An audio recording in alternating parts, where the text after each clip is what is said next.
You only die once. 이 말이 요즘에 제 기억에 많이 맴도는 그런 말입니다. You only die once. 사람은 한 번 죽는다. 이 말이 나온 이유는 지금까지 많은 사람들이 YOLO를 위해서 살았기 때문에 그렇습니다. YOLO는 You only live once. 그러니까 사람들이 YOLO라고 말을 하면서 한 번 사는 인생이니까 인생을 즐기자고 말을 하면서 살았습니다. 수많은 사람들이 우리 한 번 살고 죽는 건데 언제 죽을지 모르니까 당장 현실에서 얻을 수 있는 즐거움을 추구하자, 즐거움을 누리며 살자고 그렇게 말하면서 살았습니다. 그래서 먼 목표가 아니라 지금 당장 얻을 수 있는 즐거움, 자극적인 행복들, 그런 것들을 찾으면서 살기 시작했던 겁니다.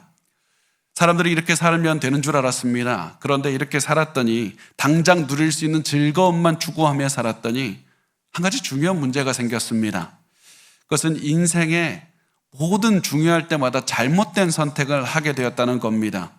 당장의 즐거움을 위해서 살다 보니까 정작 인생의 중요한 것들은 포기할 수밖에 없었습니다. 당장 얻을 수 있는 자극적인 것, 단기적인 즐거움, 이런 것만 생각하면서 살았더니 장기적으로 볼 때 중요한 것들은 포기하게 됐고, 고통을 통해서 얻는 것들, 인내를 통해서 얻는 것들도 포기할 수밖에 없었던 겁니다. 그래서 YOLO를 위해서 살았다가 결국에서는 허무함을 체험한 사람들, 이제 그것을 깨달은 사람들은 이렇게 말하기 시작했습니다.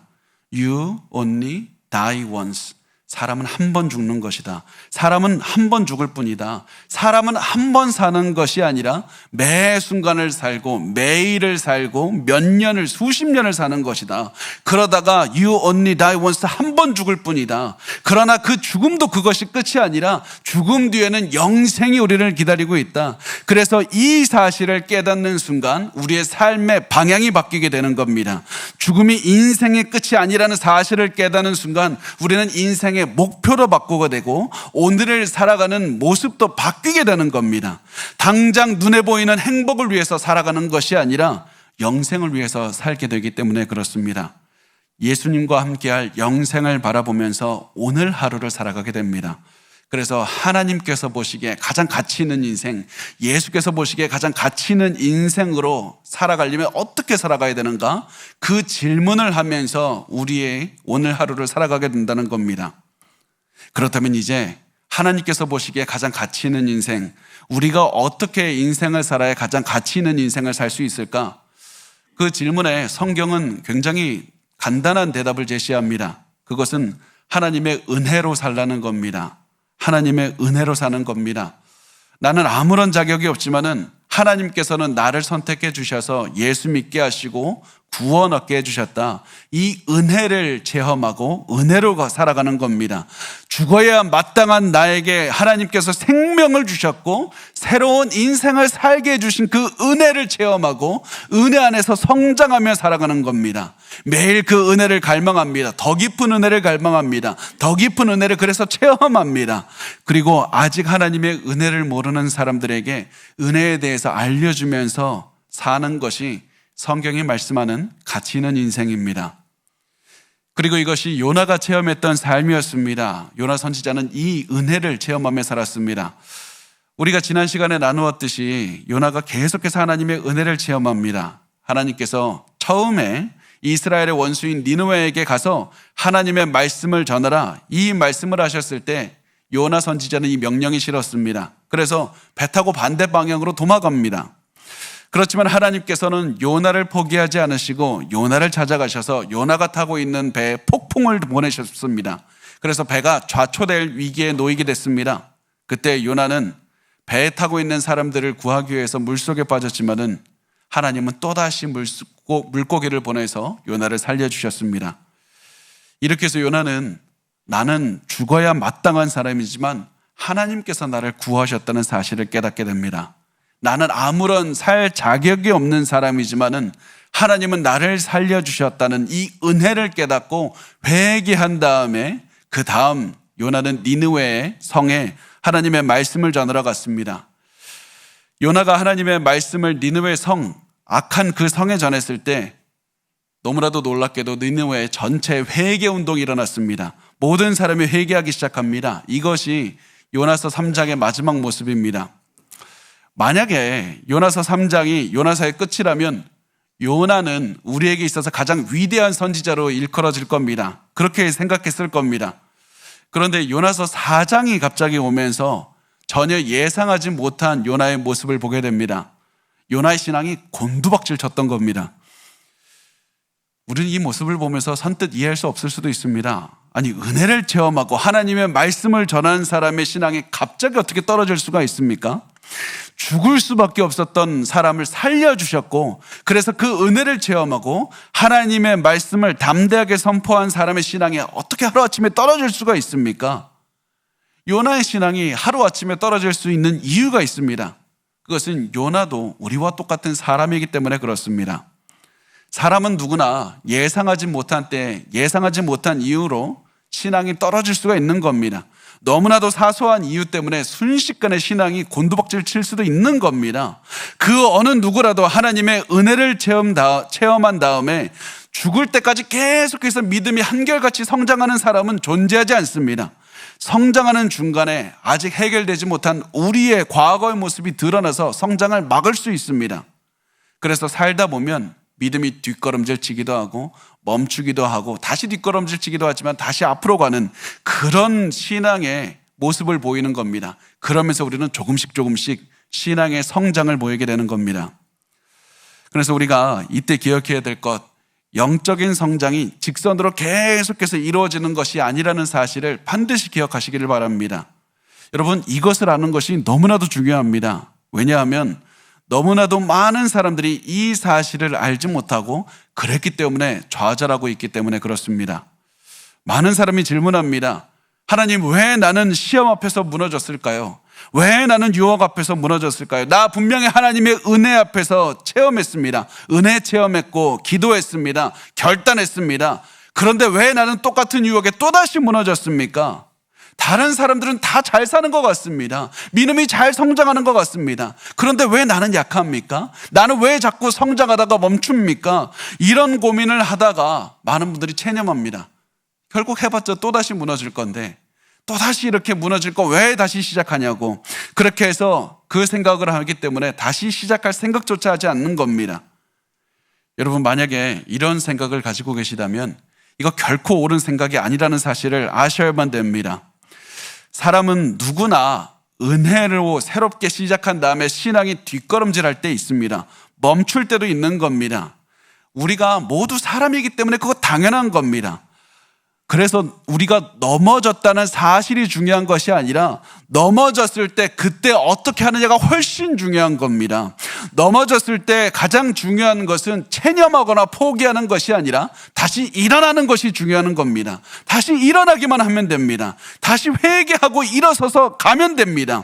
왜냐하면 은혜가 많으신 하나님께서는 우리가 죄를 짓더라도 여전히 우리를 인도하시기 때문에 그렇습니다. 내가 하는 것이 아닙니다. 내 인생이 뒤죽박죽 같고 실패한 것 같고 엉망진창 같더라도 하나님께서는 우리의 삶을 계속해서 인도하시고 성장을 이루시고 계시기 때문에 그렇습니다. 여러분, 넘어진 것이 중요한 것이 아니라 넘어졌을 때 다시 일어나는 것이 훨씬 중요한 겁니다. 요나도 하나님의 은혜를 체험하고 말씀을 전했습니다. 그렇지만 신앙이 갑자기 내려앉았습니다. 그리고 그 장면은 이렇게 시작을 합니다. 1절과 2절에 보면 요나가 매우 싫어하고 성내며 여호와께 기도하여 이르되 여호와여, 내가 고국에 있을 때 이러하겠다고 말씀하지 아니하였나이까? 그러므로 내가 빨리 다시스로 도망하였사오니 주께서는 은혜로우시며 자비로우시며 노하기를 더디하시며 이내가 크시사 뜻을 돌이켜 재앙을 내리지 아니하시는 하나님이신 줄을 내가 알았음이니이다. 요나는 자신이 전한 하나님의 말씀을 듣고 회개하는 니느웨 사람들을 보니까 너무 화가 났습니다. 아니, 알고 있었지만 그 사람들, 나의 원수 같은 사람들이 회개하는 모습을 눈앞에서 보니까 주체할 수 없을 정도로 분노가 가슴에 가득 차기 시작했습니다. 하나님, 저렇게 악한 사람들 어떻게 용서할 수 있냐는 생각이 다시 들게 됩니다. 비록 내가 말씀을 전했지만 저 악한 사람들 회개하고 심판을 피하게 됐다고 생각하니까 억장이 무너졌습니다. 화가 몰려들었습니다. 게다가 요나가 더 화가 난 것은 저 사람들 용서받는데 내가 사용됐다. 내가 저들 용서받겠다는 그 사실 때문에 더욱더 화가 났습니다. 그래서 요나는 니느웨 사람들이 회개하는 모습을 보면서 서서히 얼굴이 굳어지기 시작합니다. 가슴속에서는 엄청난 분노가 밀려듭니다.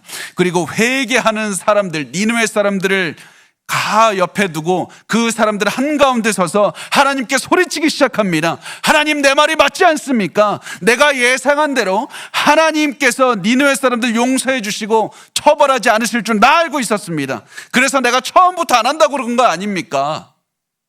이렇게 소리치기 시작했습니다. 그러면서 요나는 말합니다. 요나서 4장 3절에 보면 여호와여, 원하건대 이제 내 생명을 거두어 가소서.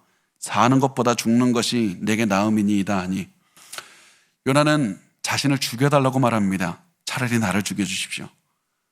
여러분, 이 말을 잘 생각해 봐야 됩니다. 왜냐하면 요나가 니느웨 사람들이 회개하고 처벌을 피하게 된 것을 보고 화날 수 있습니다. 그런데 그 모습을 보고 나를 죽여달라고 하는 것은 좀 다른 문제입니다. 니느웨 사람들이 처벌받지 않고 사는 것을 보더니 차라리 죽는 게 낫다고 말하는 그 이유가 무엇입니까? 심리가 무엇입니까? 도대체 어떤 이유 때문에 요나는 자기를 죽여달라고 말을 했던 겁니까? 그 중요한 이유는 요나가 니느웨 사람들을 증오했기 때문에 그렇습니다. 요나가 가지고 있는 문제는 단순히 니느웨 사람들이 은혜 받을 자격이 없는 이방인들이다, 이것 이상이었습니다. 요나에게 니느웨 사람들은 증오의 대상이었고 혐오의 대상이었습니다. 요나는 하나님께서 소돔과 고모라를 심판하신 것처럼 니느웨 사람들도 다 죽여버려야 된다고 생각을 했습니다. 그래서 하나님께서 1장에서 니느웨에 말씀을 전하라고 했을 때 요나가 도망간 겁니다. 그래서 하나님께서 4장에 니느웨를 용서하셨을 때 요나는 저 사람들이 용서받고 사는 것을 보느니 내가 차라리 죽겠습니다, 이 말을 했던 겁니다. 이렇게 해서 요나가 마치 원점으로 1장의 모습, 그 모습으로 돌아간 것과 같은 모습을 보여주고 있습니다. 그 중간에 은혜 받고 변화받은 그 수많은 요나가 아니라 1장에 다시스로 도망갔던 그 요나와의 모습으로 돌아간 것과 같은 모습을 우리에게 보여주고 있는 겁니다. 그래서 우리는 이 요나의 모습을 보면서 역시 요나 실패했다, 사람은 변하질 않아, 저렇게 지금까지 하나님께서 베풀어 준 것이 아무것도 쓸모가 없다, 정말 헛수고였다, 시간 낭비였다, 이렇게 생각할 수도 있습니다. 그렇지만 하나님은 헛수고하지 않았고 요나는 실패작이 아니었습니다. 요나는 원점으로 돌아가지도 않았습니다. 왜냐하면 요나는 믿음의 성장을 이루었기 때문에 그렇습니다. 그리고 요나가 성장했다는 증거는 바로 요나가 기도했다는 사실에서 찾을 수가 있습니다. 요나서 4장 1절에서 2절을 보면 이렇게 말씀합니다. 요나가 매우 싫어하고 성내며 여호와께 기도하여 이르되. 요나서 1장에서 하나님의 명령을 듣고 화가 난 요나는 아무 말 없이 도망갔습니다. 4장에 수많은 하나님의 은혜를 체험한 다음에 4장에 이르자 요나는 또다시 분노가 치밀었지만 이때는 하나님을 떠나는 것이 아니라 기도하기 시작합니다. 요나가 하나님의 수많은 은혜를 체험하면서 조금씩 변했기 때문에 그렇습니다. 비록 요나의 인생이 좌충우돌 뒤죽박죽인 것 같지만은 하나님께서는 요나에게 수많은 은혜를 체험하게 하시면서 조금씩 영적 성장을 이루고 계셨던 겁니다.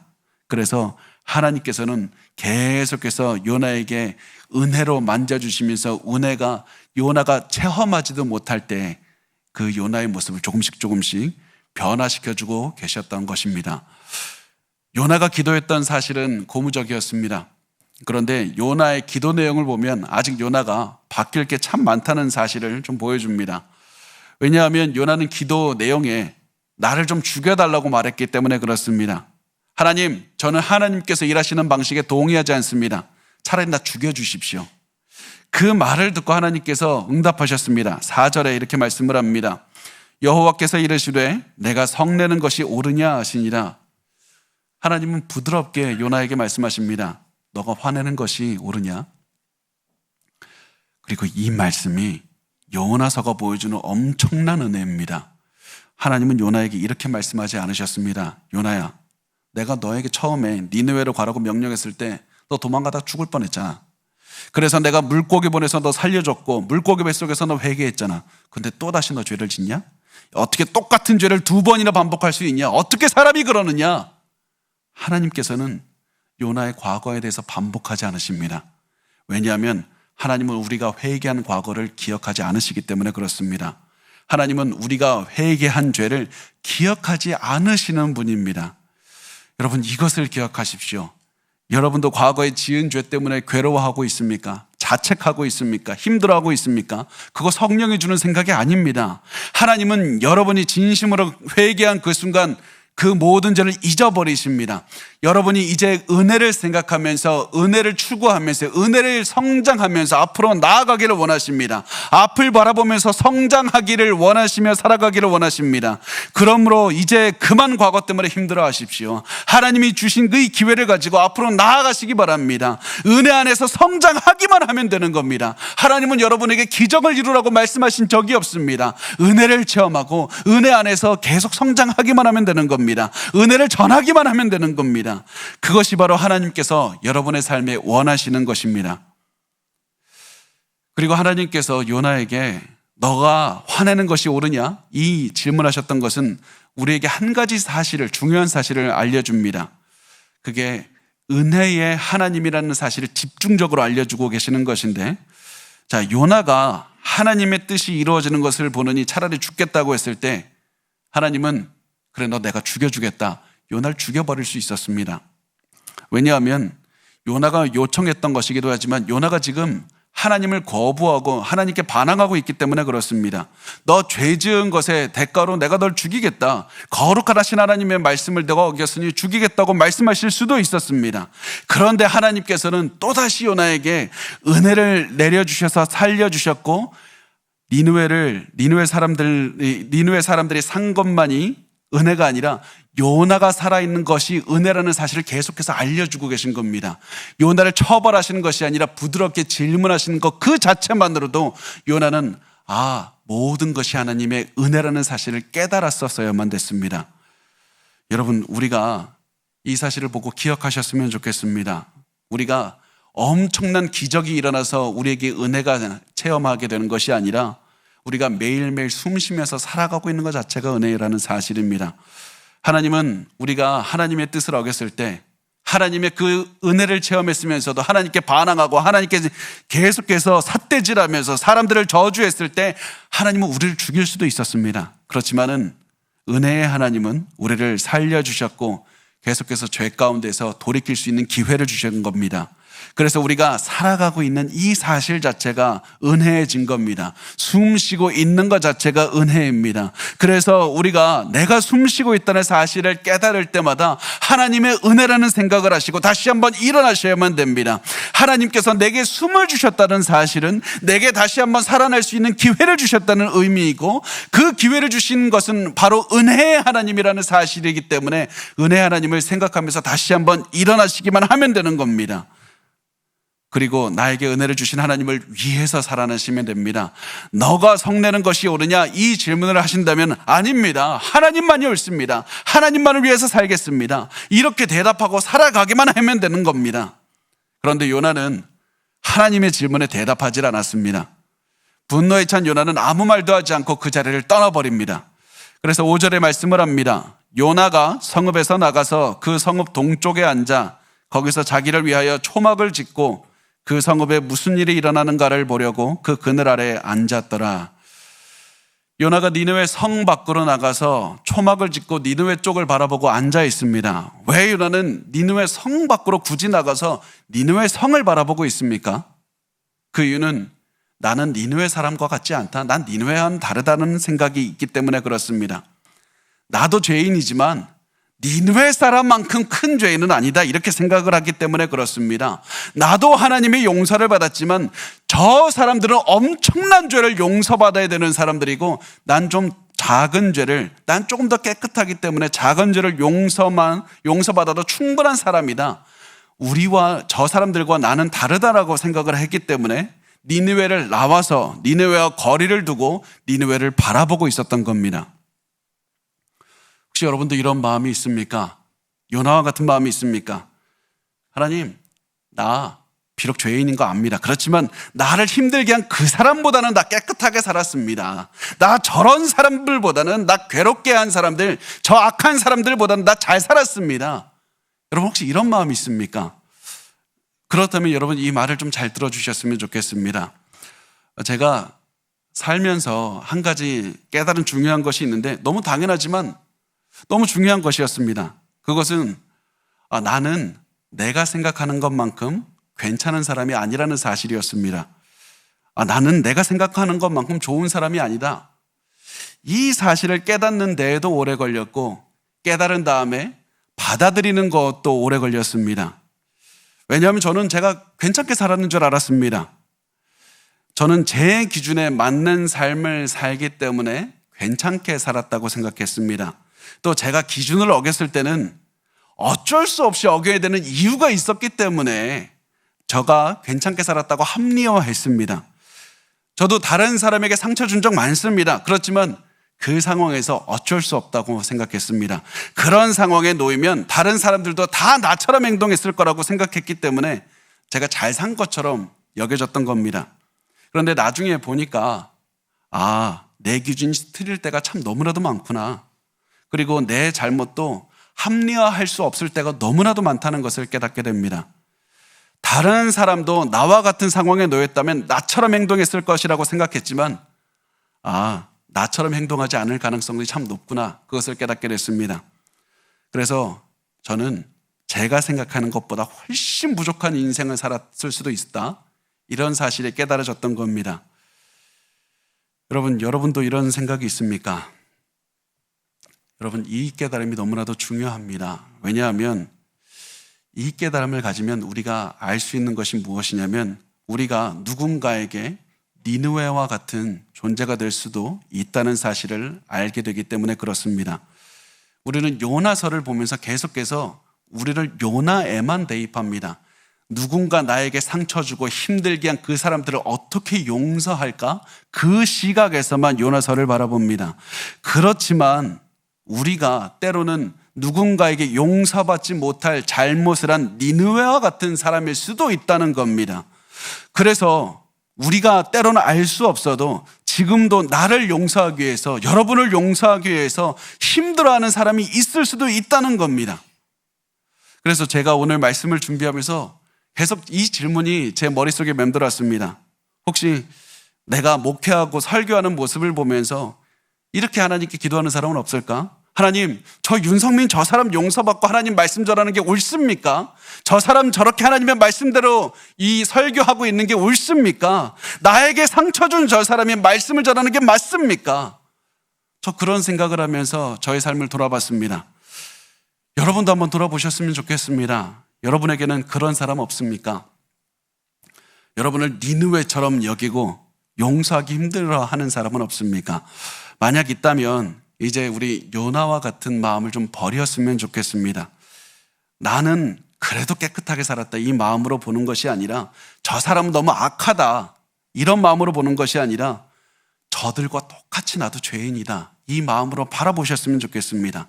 아무리 악한 사람을 내 앞에 데려다 놔도 나 조금 더 깨끗하게 살았다라고 말할 수 있는 것이 아니라 저 사람처럼 나도 하나님의 은혜가 절실하게 필요하다는 사실을 기억하시고 살아가는 겁니다. 어떠한 악독한 사람, 어떠한 나쁜 사람을 내 옆에 두어도 나도 그 사람과 똑같은 죄인입니다. 하나님, 나는 그 누구보다도 낫지 않습니다. 나는 하나님의 은혜가 절실하게 필요합니다. 나는 하나님의 은혜가 필요한 죄인일 뿐입니다. 이런 간절한 마음으로 여러분 하나님의 은혜를 구하면서 사시기 바랍니다. 은혜를 기억하고 은혜 안에서 성장하고 은혜를 전하며 살아가기로 갈망하며 사셨으면 좋겠습니다. 그리고 은혜를 모르는 사람들에게 은혜에 대해서 가르쳐주며 살겠습니다. 은혜가 여러분의 삶을 가득 채워야만 되는 겁니다. 그래야 그것이 하나님께서 우리에게 원하시는 삶의 모습이기 때문에 그렇습니다. 그리고 그것이 바로 현실이고 우리가 현실을 직시하는 것이기 때문에 그렇습니다. 그래서 하나님의 은혜를 체험한 요나가 했어야 되는 것은 하나님의 용서를 받고 은혜를 체험한 니느웨 사람들 찾아가서 같이 기뻐해 주는 것이었습니다. 나도 죄인이었는데 용서받았다고. 당신들도 용서받아서 내가 기쁘다. 같이 기뻐하면서 하나님이 어떤 분인지 알려주었어야만 됐습니다. 앞으로 당신들 지금까지 우상 섬기고 살았지만 이제부터 하나님 말씀대로 살려면 어떻게 살아야 됩니다. 나 선지자입니다 라고 말하면서 계속해서 하나님의 뜻대로 살아가는 것을 알려주었어야만 됐습니다. 그런데 요나는 그렇게 하지 않았습니다. 요나는 나는 니느웨보다 깨끗합니다. 난 저 사람들보다는 다 깨끗하게 살았습니다. 나 얼마나 노력했는지 아십니까? 이런 마음으로, 나는 선하다는 마음으로 니느웨를 떠난 다음에 거리를 두고 초막을 짓고 니느웨를 바라보고 있었습니다.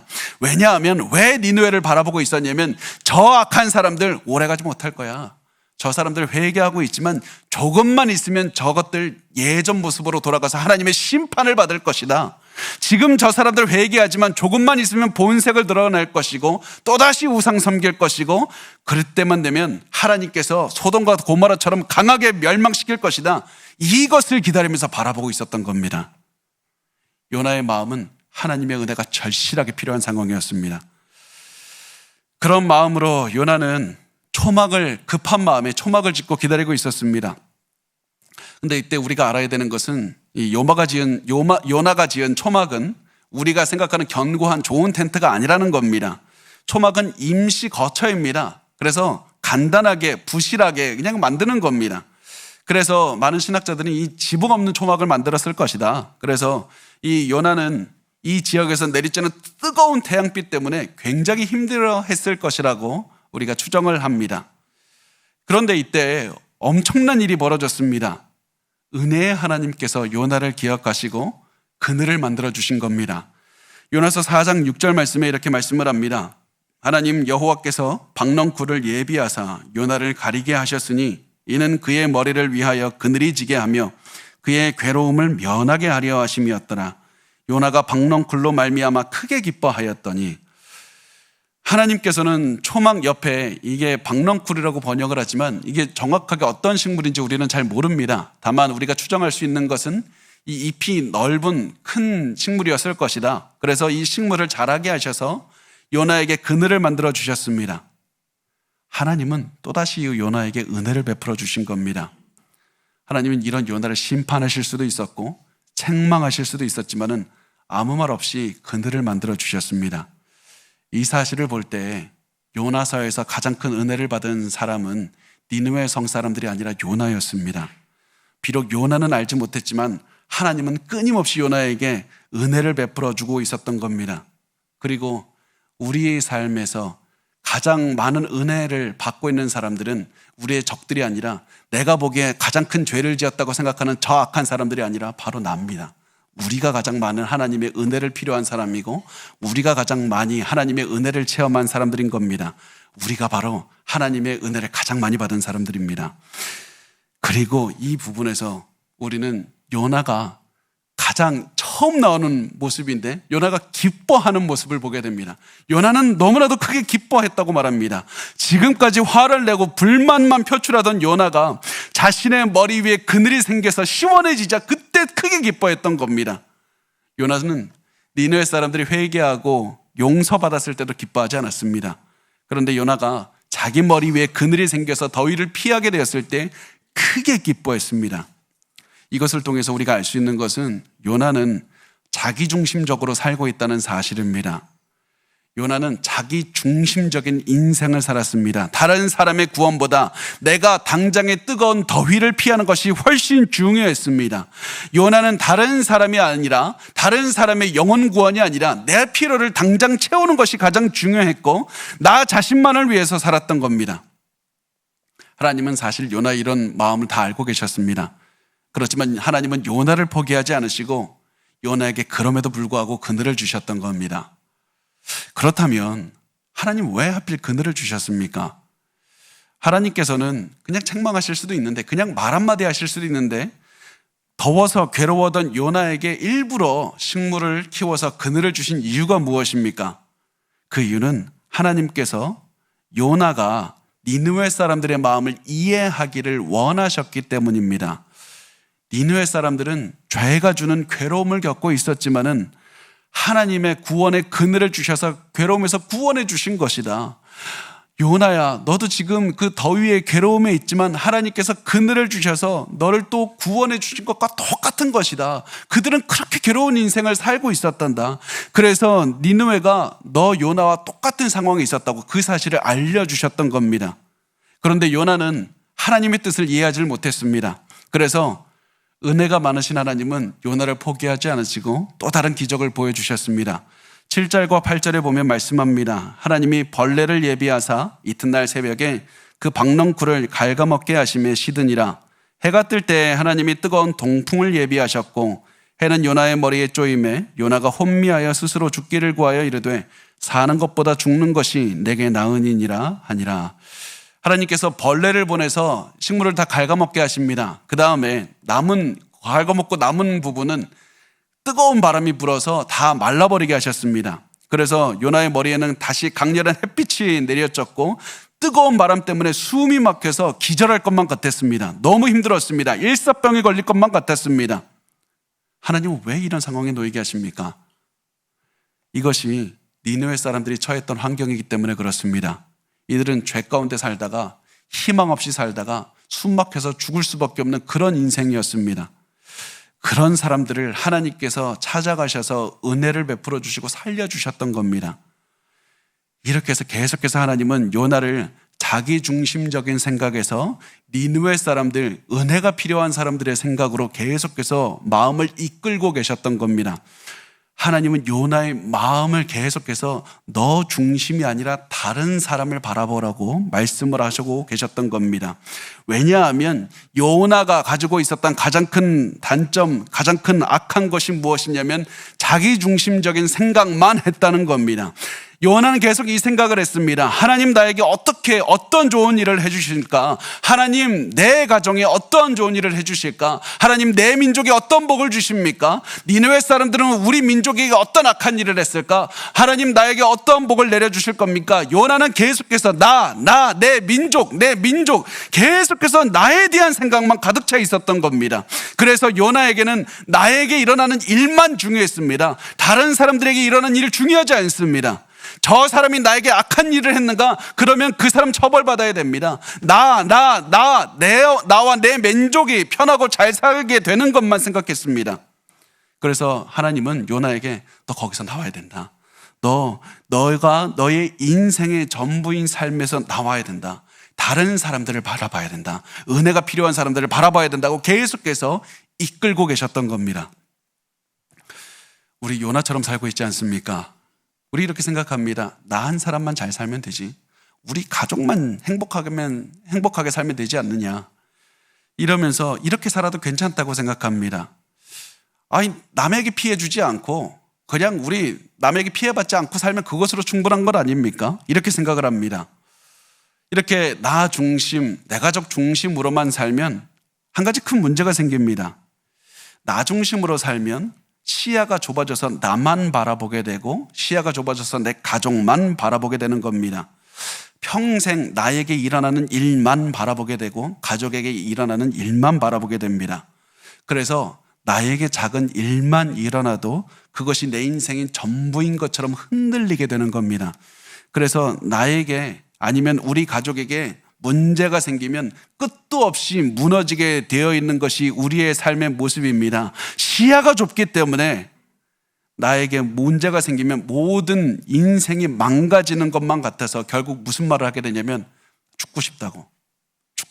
마치 요나가 계속해서 요나 1장에서부터 4장까지 반복해서 하는 말, 나 죽고 싶다고.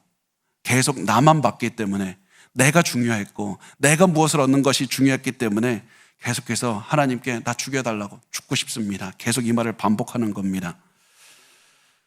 여러분, 요나가 그래서 오늘 본문에서도 사는 것보다 죽는 것이 내게 나으니라. 계속해서 요나는 죽고 싶다고 말합니다. 여러분, 절대 내가 중심인 삶, 내 가족이 전부인 삶을 사시면 안 됩니다. 시야를 넓히셔야만 됩니다. 하나님께서 반드시 시야를 넓히시고 계시다는 그 사실을 기억하셔야만 됩니다. 하나님의 은혜를 바라봐야만 됩니다. 하나님의 은혜를 필요로 하는 사람들을 계속 바라보고 그들의 필요를 채워주기 위해서 열심히 노력해야 됩니다. 사람들이 하나님의 은혜를 체험하도록 계속 이끌어야만 됩니다. 그래야지 여러분이 살 수 있는 겁니다. 그래야지 여러분의 가족이 살 수 있는 겁니다. 그래야지 문제가 와도 무너지지 않고 곁든히 이겨낼 수 있는 힘을 얻을 수 있는 겁니다. 여러분이 전부인 삶을 살면 무너지는 겁니다. 하나님께서는 죽고 싶다고 말하는 요나에게 이렇게 말씀을 합니다. 9절 말씀에 보면 하나님이 요나에게 이르시되 내가 이 박넝쿨로 말미암아 성내는 것이 어찌 옳으냐 하시니 그가 대답하되 내가 성내어 죽기까지 할지라도 옳으니이다 하니라. 하나님 말씀합니다. 너가 화내는 것이 옳으냐? 너 중심으로 사는 것이 옳으냐? 하나님께서 나만 용서해주고 나만 복주고 나만 사랑해달라고 그거 말하는 게 옳으냐? 요나는 그 질문에 대답합니다. 맞습니다. 죽어도 내가 맞습니다. 왜냐하면 니느웨 사람들보다 내가 깨끗하게 살았기 때문에 그렇습니다. 저 용서받을 자격이 있는 것 아닙니까? 저 이만큼 살았으면 하나님의 은혜를 받을 자격이 있는 사람입니다. 이런 요나에게 하나님은 말씀하십니다. 10절과 11절 우리 마지막으로 같이 읽겠습니다. 시작. 여호와께서 이르시되 내가 수고도 아니하였고 재배도 아니하였고 하룻밤에 났다가 하룻밤에 말라버린 이 박넝쿨을 아꼈거든 하물며 이 큰 성읍 니느웨에는 좌우를 분별하지 못하는 자가 12만여 명이요 가축도 많이 있나니 내가 어찌 아끼지 아니하겠느냐 하시니라. 요나에게 말씀합니다. 요나야, 너는 너가 직접 기르지도 않은 식물을 소중하게 여겼다. 그러나 니느웨는 하나님께서 직접 만드신 소중한 피조물이라. 그러면서 니느웨 사람들은 좌우를 분별하지 못한다고 말씀을 합니다. 좌우를 분별하지 못한다는 말은 하나님을 알지 못하기 때문에 무엇이 옳은지 무엇이 그른지 분간하지 못한다는 겁니다. 하나님의 은혜를 체험해서 하나님과 관계를 맺으면서 살아야지 옳고 그름이 무엇인지를 알 수 있는데 이 사람들 하나님의 은혜를 알지 못하니까 인생 낭비하고 있단다. 그들이 그래서 악하게 살았던 거다. 너를 힘들게 했던 그 모든 것이 이들이 하나님을 몰랐기 때문에 그런 것이다. 하나님의 은혜를 몰라서 이렇게 너에게 악하게 대한 것이다. 인생을 낭비한 것이다. 그러니 그들이 너도 보기에 불쌍하지 않느냐. 그러니 내가 이 12만 명이나 되는 사람들을 소중하게 여기는 것이 당연하지 않느냐. 이렇게 질문을 하셨습니다. 그리고 성경은 요나서는 끝이 나게 됩니다. 요나서는 요나의 대답이 나와 있지 않습니다. 왜냐하면 이 대답은 여러분이 해야 되기 때문에 그렇습니다. 여러분은 어떻게 대답할 겁니까? 하나님께서 이렇게 질문하십니다. 너를 평생 괴롭힌 사람을 하나님이 불쌍히 여겨주시고 은혜를 내려주시고 많은 복을 내려주시는 것이 옳습니까?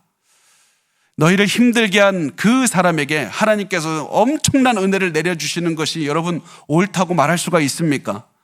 만약 여러분도 그렇게 생각한다면 여러분도 하나님의 말씀을 따라서 여러분의 원수를 사랑하시고 여러분을 평생 괴롭힌 그 사람을 사랑하시고 그 사람에게 가서 하나님의 은혜를 전하면서 사시기를 바랍니다. 우리가 요나가 되어서 그들에게 우리의 원수들에게 말씀을 전하고 말씀대로 그들 앞에서 살아내고 그들에게 은혜가 무엇인지 알려줘야만 되는 겁니다. 우리가 체험한 하나님의 은혜를 전파하는 겁니다. 그래야만 하나님의 은혜의 부르심에 우리가 응답할 수 있는 것이고 그래야만 우리가 은혜 안에서 성장할 수 있는 것이고 그래야만 우리가 은혜를 바라보며 은혜가 전부인 은혜의 삶, 하나님께서 보시기에 가치 있는 삶을 살 수가 있는 겁니다. 그러면 우리가 어떻게 원수들에게 은혜를 전하며 살 수 있을까? 오늘은 단 한 가지밖에 실천사항이 아무리 생각해도 실천사항이 생각나지 않습니다. 그리고 그 한 가지 하나면 충분합니다. 그것이 무엇이냐면 매일 은혜를 여러분의 가슴에 품고 살아가는 겁니다. 나는 죽는 것이 당연했지만 하나님이 나를 살려주셨고 내게 은혜를 전하며 살게 하셨다는 그 사실을 기억할 때 여러분의 가슴이 뛰는 겁니다. 은혜를 생각할 때마다 하나님 내가 가슴이 뛰게 해주시옵소서. 은혜의 감동을 잊지 않게 해주시옵소서. 이 기도를 하면서 평생을 살아내는 겁니다. 여러분 이것이 제가 매일 하는 기도입니다. 저는 단 하루도 제가 죄인이지만은 은혜로 구원받았다 이 사실을 잊어버리는 날이 없습니다. 왜냐하면 그 은혜가 제가 오늘 살아갈 수 있는 용기와 힘을 주기 때문에 그렇습니다. 죽어야 하는 나를 살리시는 그 은혜를 생각하면 오늘 내가 아무리 큰 고난이 있어도 그 고난도 넘어갈 수 있는 힘도 주시리라는 확신이 들기 때문에 그렇습니다. 오늘 사명 감당할 수 있는 힘도 하나님께서 주시리라는 확신이 있기 때문에 은혜를 계속해서 기억하는 겁니다. 여러분, 은혜를 잊지 마십시오. 은혜가 여러분의 가슴에서 멀어져서는 절대로 안 되는 겁니다. 은혜는 머리에서 머무는 개념이 아니라 우리의 가슴에 가득 채워야만 되는 겁니다. 은혜로 가슴이 뛰어야만 됩니다. 은혜를 생각할 때마다 눈물이 나야만 됩니다. 은혜를 생각할 때마다 우리의 삶을 살아가는 힘이 나와야만 됩니다. 은혜가 우리를 살리는 힘이 되기 때문에 그렇습니다. 여러분, 은혜를 기억하십시오. 그리고 그 은혜를 기억해서 여러분의 가슴을 뛰게 하고 은혜를 생각했을 때 여러분의 눈물이 나는 그 삶을 유지할 수 있다면 여러분은 어떠한 고난이 와도 다 이겨낼 수 있을 것이고 어떠한 사람도 용서하지 못할 사람이 없을 것이고 그리고 계속해서 하나님 앞에서 갇히는 인생을 살아나게 될 겁니다.